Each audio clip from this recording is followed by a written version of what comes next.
Hi Lily, you and I are going to practice writing our numbers 1 through 20.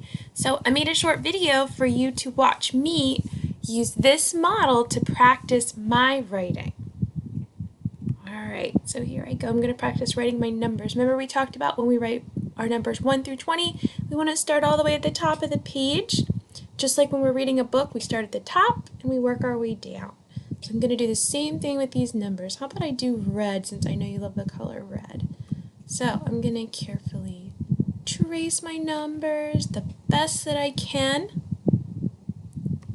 There's 1, 2, and 3, 4,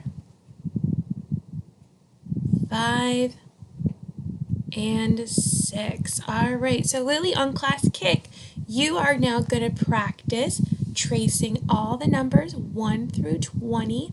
Be careful when you come to 9, because remember we said 9 looks like the letter P, but it's facing the opposite direction. So be careful when you get to that 9 and practice that one.